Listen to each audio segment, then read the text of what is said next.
잠깐, 지금 이 영상을 보고 있는 여러분 지갑 속에 들어있는 달러가 진짜라고 확신하십니까? 아마 대부분의 분들이 당연히 진짜겠지 하고 생각하실 겁니다. 위패 감별기를 통과했으니까요. 은행에서 받았으니까요. 혹은 환전소에서 직접 받았으니까요. 그런데 오늘 이 영상을 다 보고 나면 그 확신이 조금 흔들릴 수도 있습니다. 위패 감별기도 속이고, 은행 직원도 속이고, 전문 감정사도 속이고, 심지어 미국 재무부 전문가들조차 처음에는 구별하지 못했던 지폐가 실제로 존재했습니다. 그리고 그 지폐를 만든 건 조폐국이었습니다.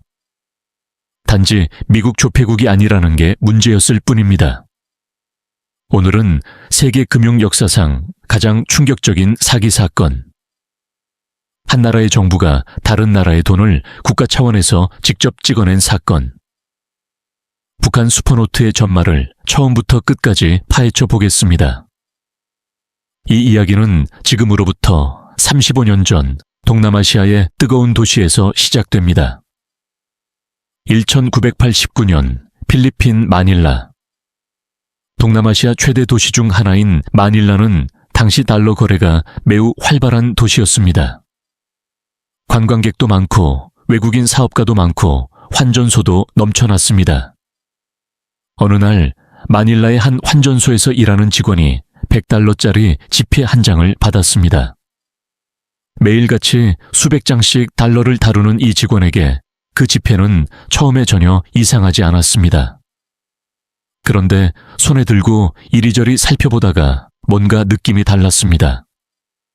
정확히 뭐가 문제인지는 말할 수 없었습니다. 그냥 감이었습니다. 경험에서 나오는 그 미묘한 감. 혹시 몰라서 감별기에 넣어봤습니다. 진짜라고 나왔습니다. 다시 꺼내서 빛에 비춰봤습니다. 은선도 있었습니다. 숨은 그림도 보였습니다. 만져보니 질감도 완벽했습니다. 아무리 봐도 가짜라고 할 근거가 없었습니다. 그러나 이 직원은 결국 이 지폐를 따로 빼두었다가 미국 대사관에 신고했습니다. 그냥 이상하다는 직감 하나만으로.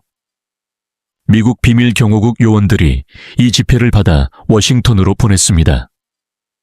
재무부 전문가들이 정밀 분석을 시작했습니다. 그리고 며칠 뒤 결과가 나왔습니다. 가짜였습니다. 분석팀은 보고서를 작성하면서 이런 문장을 적었습니다. 지금까지 본 위조 지폐 중 가장 완성도가 높다. 사실상 진짜와 구별이 불가능한 수준이다. 이것이 슈퍼노트의 첫 번째 공식 발견이었습니다. 그렇다면 슈퍼노트가 정확히 어떤 물건인지 한번 제대로 알아봅시다. 이걸 이해해야 이 사건이 얼마나 말이 안 되는 일인지 실감이 나거든요. 여러분이 영화나 뉴스에서 보던 일반적인 위조 지폐를 먼저 생각해 보십시오. 보통 위조 지폐라고 하면 프린터로 그럴듯하게 출력한 수준입니다. 종이 질감이 다르고 색이 약간 다르고 빛에 비춰보면 은선이 없거나 엉성합니다. 위패 감별기 되면 바로 걸립니다. 조금 경험 있는 사람은 손으로 만져봐도 압니다. 그런데 슈퍼노트는 달랐습니다. 먼저 종이부터 달랐습니다. 진짜 달러는 일반 종이가 아닙니다. 면 섬유와 린넨 섬유를 특수하게 혼합한 재질입니다. 이 재질 자체가 일반 시장에서는 구할 수 없습니다. 미국 조폐국에만 납품되는 회사에서 독점으로 만드는 종이입니다. 그런데 슈퍼노트는 이것과 거의 동일한 재질의 종이를 사용했습니다. 잉크도 달랐습니다. 진짜 달러에는 시병학 잉크라는 특수 잉크가 쓰입니다. 보는 각도에 따라 색이 바뀌는 잉크입니다. 수직으로 보면 초록색인데 비스듬하게 기울이면 황금색으로 바뀝니다. 이 잉크도 특수 제조 공정이 필요한데 슈퍼노트에는 이게 완벽하게 구현돼 있었습니다. 은폐 은선도 있었습니다. 머리카락보다 얇은 폴리에스터 소재의 띠가 지폐 안에 박혀 있어야 합니다. 빛에 비추면 보이는 그것. 슈퍼노트에도 있었습니다. 자외선을 비춰야만 보이는 숨은 무늬. 있었습니다. 손으로 만졌을 때 살짝 오돌토돌한 요판 인쇄 특유의 질감. 있었습니다. 확대경으로 봐야 보이는 극초미세 글씨. 있었습니다. 그리고 결정적으로 나중에 발견되는 슈퍼노트들은 일련 번호까지 매번 달랐습니다. 일반 위조 지폐는 같은 판으로 찍어내니까 일련 번호가 전부 똑같습니다. 그래서 쉽게 걸립니다. 그런데 슈퍼노트는 일련 번호를 계속 바꿔 찍었습니다. 이건 단순히 정교한 수준이 아니었습니다. 체계적인 시스템이 있다는 뜻이었습니다. 전문가들은 입을 모아 말했습니다.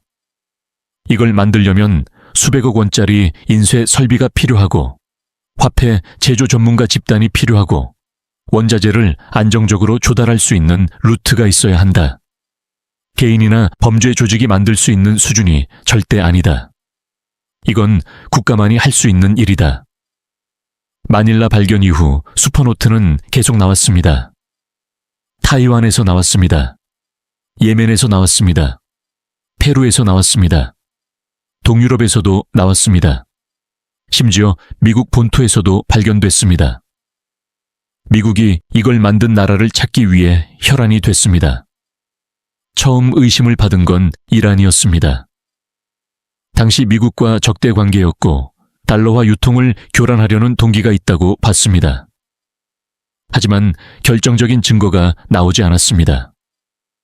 그 다음엔 시리아를 의심했습니다. 중동 지역에서 슈퍼노트가 유통되는 정황이 있었기 때문입니다. 하지만 이것도 마찬가지였습니다. 그리고 한동안 가장 유력한 용의자는 동독의 비밀 정보기관인 슈타지였습니다. 동베를린 지역에서 슈퍼노트가 대량으로 발견됐고 슈타지는 냉전 시절 서방을 교란하기 위한 다양한 공작을 벌인 것으로 유명했거든요.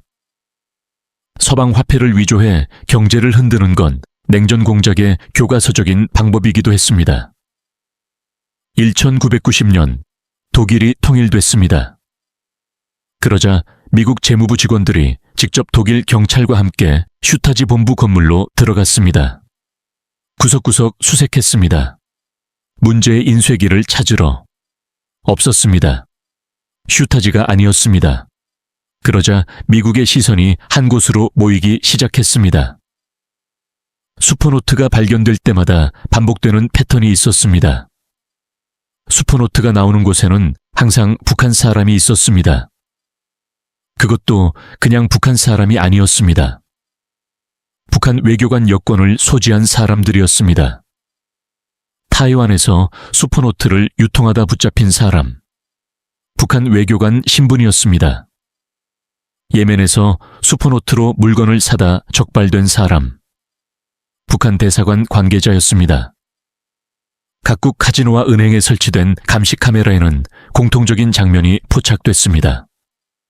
한 무리의 사람들이 슈퍼노트를 진짜 달러나 다른 화폐로 바꾸고 있었습니다. 신원을 추적해보면 항상 북한 관리들이었습니다. 수사관들은 이렇게 표현했습니다. 살인 현장 옆에서 피 묻은 칼을 들고 서 있는 사람이 항상 같은 사람이었다고. 결국 미국은 공식적으로 북한을 슈퍼노트 제조 국가로 지목하기 시작했습니다. 그렇다면 북한은 왜 이런 전대미문의 짓을 했을까요? 이 맥락을 이해하려면 당시 북한의 상황을 알아야 합니다. 1990년대 초반 소련이 붕괴했습니다. 북한에게 소련은 단순한 동맹국이 아니었습니다. 원유도 주고 식량도 주고 각종 물자를 지원해주는 사실상의 생명줄이었습니다. 그 생명줄이 하루아침에 끊겼습니다. 북한 경제는 급격히 무너지기 시작했고 외화 보유고는 바닥을 드러냈습니다. 국제사회는 핵 개발을 이유로 북한에 제재를 가하기 시작했습니다. 합법적인 무역으로 달러를 벌 수 있는 통로가 하나하나 막혔습니다.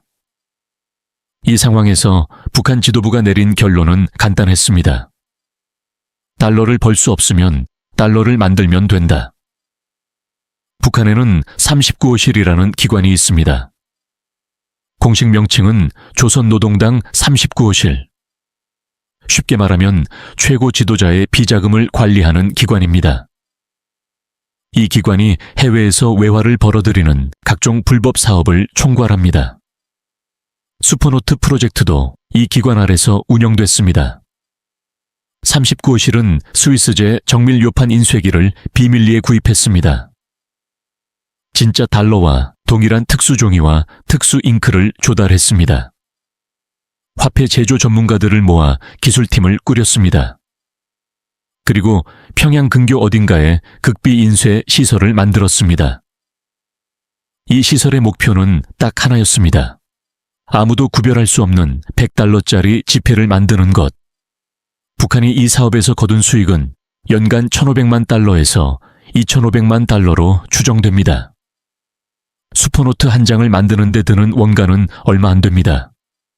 그런데 이걸 중간 유통 조직에 장당 70달러에서 80달러를 받고 팔았습니다. 100달러짜리를 70달러에 파는 겁니다. 사는 쪽에서 30달러를 남기는 장사이고 북한은 그냥 종이에 숫자 찍어서 70달러를 버는 겁니다. 원가 대비 수익률이 어마어마한 사업이었습니다. 그렇게 만들어진 슈퍼노트는 어떤 경로로 세상에 퍼져나갔을까요? 가장 핵심적인 유통 통로는 북한 외교관들의 외교 행랑기였습니다.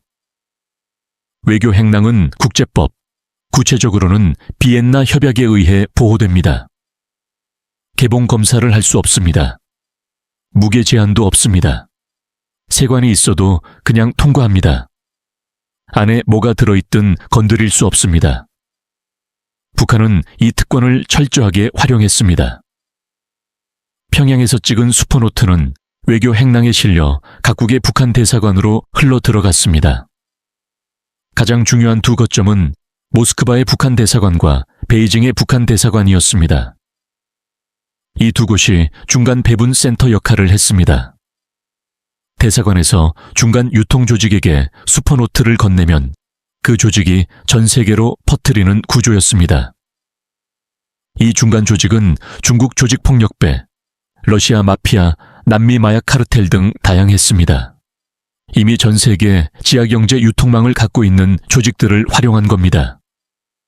그 중에서도 가장 중요한 세탁 창구는 마카오였습니다. 마카오는 포르투갈 식민지였다가 1999년에 중국에 반환된 도시입니다. 카지노 산업으로 유명하고 금융감독이 비교적 느슨한 곳이었습니다.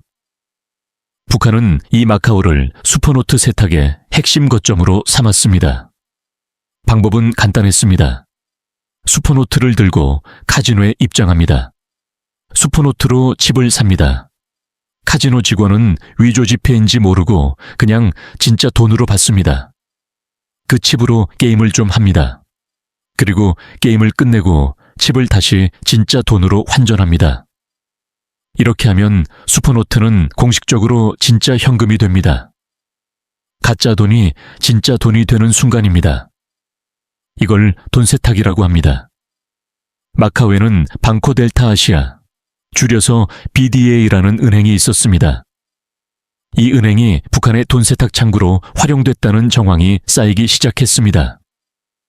북한 관련 계좌에서 수상한 거래가 반복됐습니다. BDA는 나중에 이 사건의 핵심 무대가 됩니다. 한편 한국에서도 심각한 상황이 벌어졌습니다. 부산에서 한꺼번에 100만 달러 규모의 슈퍼노트가 압수됐습니다. 북한이 남한을 슈퍼노트 세탁의 경유지로 활용하려 했던 겁니다. 우리나라에서 만지는 달러도 안전하지 않다는 뜻이었습니다. 2005년 미국이 본격적인 방역을 시작했습니다. 이 해는 슈퍼노트 사건에서 가장 중요한 해입니다. 여러 작전이 동시에 펼쳐졌습니다. 가장 극적인 건 뉴저지 앞바다 선상 작전이었습니다. FBI는 수년간의 수사 끝에 슈퍼노트 유통 조직의 내부까지 침투하는 데 성공했습니다. 위장 요원이 조직원으로 활동하면서 신뢰를 쌓았습니다. 그리고 충분한 증거가 확보됐을 때 일망타진 작전을 계획했습니다. 관련 조직원들에게 연락이 갔습니다. 뉴저지 앞바다에서 선상 결혼 파티가 열린다. 다들 오라고. 축하도 하고 사업 얘기도 하자고. 파티가 시작됐습니다. 배 위에서 음악이 흐르고 사람들이 어울렸습니다. 그리고 파티 분위기가 한창 무르익었을 때 FBI가 일제히 움직였습니다. 이 작전 한 번에 59명이 체포됐습니다. 같은 해 인터폴은 각국의 공식 경고를 발령했습니다. 집회 제조에 사용되는 인쇄기와 특수 장비를 북한에 판매하지 말라는 경고였습니다. 미국 재무부 장관은 직접 독일의 인쇄기 제조회사에 서한을 보냈습니다. 북한에 납품하지 말라는 경고였습니다. 그리고 결정타가 날아왔습니다. 미국 재무부가 마카오의 BDA 은행을 돈세탁 우려기관으로 지정했습니다. 직접 제재가 아니었습니다. 그냥 의심스러운 기관이라는 딱지만 붙인 겁니다. 그런데 이 조치의 파급력이 상상을 초월했습니다. 전 세계 금융기관들이 생각했습니다. 미국이 의심스럽다고 한 은행이랑 거래하면 나중에 우리도 문제될 수 있겠다. 그러자 하나둘 BDA와의 거래를 끊기 시작했습니다. 결국 마카오 당국이 나서서 BDA에 예치된 북한 관련 자금 전부를 동결시켰습니다. 북한의 가장 중요한 돈 세탁 창구가 하룻밤 사이에 막혀버린 겁니다. 이 사건은 단순한 위패 수사로 끝나지 않았습니다. 국제정치의 판을 뒤흔들었습니다. 2005년과 2006년에 열린 육자회담, 그러니까 북한 핵 문제를 해결하기 위해 한국, 미국, 중국, 일본, 러시아, 북한 6나라가 모인 협상 테이블에서 미국이 이 문제를 꺼냈습니다. 북한이 슈퍼노트를 만들고 있다. 이 문제를 해결하지 않으면 협상 자체가 의미 없다. 북한은 강하게 부인했습니다. 우리는 그런 거 안 한다. 미국이 우리를 음해하려는 것이다. 그러나 증거는 계속 나왔습니다. 미국은 북한이 스위스제 요판 인쇄기를 구입한 내역, 특수 잉크와 특수 종이를 조달한 거래 내역 등을 갖고 있다고 밝혔습니다. 각국 감시 카메라에 포착된 영상들도 있었습니다. 북한 외교관 여권 소지자가 슈퍼노트를 들고 다니다 적발된 사례만 수십 건이었습니다. BDA 동결로 북한이 발을 동동 구르기 시작했습니다. BDA에 묶인 북한 자금이 풀려야 협상에 나오겠다고 버텼습니다. 결국 이 문제가 핵 협상보다 더 복잡하게 얽혀들었습니다. 슈퍼노트 하나가 한반도 비핵화 협상 전체를 꼬이게 만든 겁니다. 슈퍼노트는 처음 등장한 이후 계속 진화했습니다. 마닐라에서 처음 발견됐을 때의 슈퍼노트와 2000년대 이후 발견되는 슈퍼노트는 수준이 달랐습니다. 마치 소프트웨어 버전 업데이트처럼 2003년형, 2004년형, 2006년형 이런 식으로 계속 업그레이드 됐습니다. 발견할 때마다 더 정교해졌습니다. 기술적으로 얼마나 정교했냐면 마이크로 렌즈로 진짜 달러를 초고배율로 촬영해서 필름을 만들고 그 필름으로 정밀하게 동판을 뜬 뒤 스위스제 요판 인쇄기로 찍어냈습니다. 잉크와 종이도 미국 조폐국에 납품되는 것과 동일하거나 그에 준하는 품질을 조달했습니다. 사실상 진짜 달러를 만드는 방식으로 만든 겁니다. 1989년부터 2006년까지 미국이 공식 압수한 슈퍼노트만 5천만 달러어치가 넘었습니다. 100달러짜리로 50만 장입니다. 이건 적발된 것만의 수치입니다. 세상에 풀려서 진짜 돈과 함께 돌아다니고 있는 것까지 합치면 아무도 모릅니다. 전문가들은 전체 유통량이 수억 달러에 달할 수 있다고 추정했습니다. 지금 이 순간에도 어딘가에서 진짜 달러인 척 돌아다니고 있을 수 있습니다. 여기서 반전이 하나 있습니다. 슈퍼노트가 반드시 북한이 만든 것이냐? 이 질문에 완전히 동의하지 않는 시각도 있었습니다. 독일의 한 유력 일간지는 흥미로운 주장을 했습니다. 슈퍼노트의 출처가 북한이 아닐 수도 있다는 겁니다. 당시 냉전 시절 미국 정보기관인 CIA가 적국 경제를 교란하기 위해 고품질 위조 지폐를 만들었고, 그게 어떤 경로로 유출됐을 수 있다는 주장이었습니다. 실제로 CIA가 과거에 이런 공작을 검토했다는 정황이 있긴 합니다. 그러나 전문가들 대다수의 결론은 여전히 북한 쪽으로 기웁니다.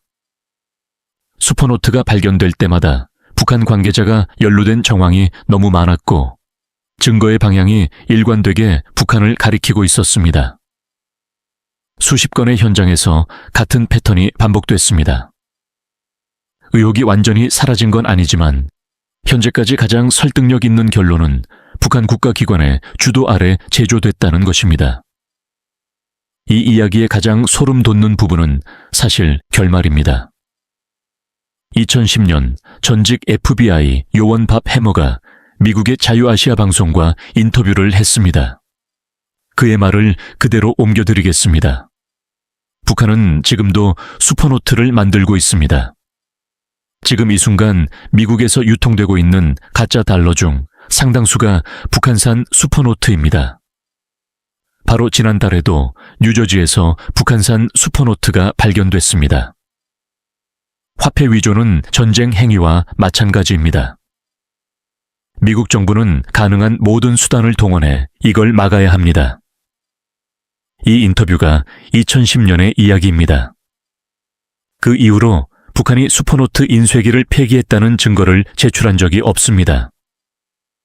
미국이 북한의 인쇄 시설을 완전히 파악해서 봉쇄했다는 발표도 없습니다.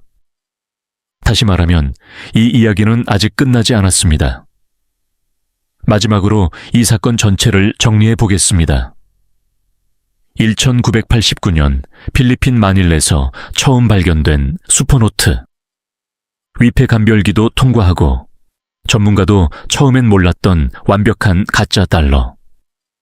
수사 결과 범인은 범죄 조직이 아니었습니다. 북한 정부였습니다. 외화가 바닥난 북한이 국가기관을 동원해 미국 달러를 직접 찍어낸 겁니다. 진짜 달러와 동일한 설비, 동일한 재료, 동일한 공정으로 외교관 특권을 이용해 전 세계에 유통하고 마카오 카지노와 은행을 통해 세탁하면서 매년 수천만 달러를 벌었습니다. 그 돈은 최고 지도자의 비자금으로 들어갔습니다. 미국이 이 사실을 확인하고 전방위 압박에 나섰고 BDA 은행 동결이라는 결정타로 북한의 돈줄을 끊었습니다. 이 여파로 육자회담이 흔들렸고 한반도 핵 협상 전체가 꼬였습니다. 슈퍼노트 한 장. 100달러짜리 종이 한 장이 국제 정치를 뒤흔든 겁니다. 그리고 지금 이 순간에도 이 이야기는 완전히 끝나지 않았습니다. 여러분, 지갑 속의 달러 다시 한번 꺼내서 봐도 괜찮습니다. 아무도 보는 사람 없으니까요.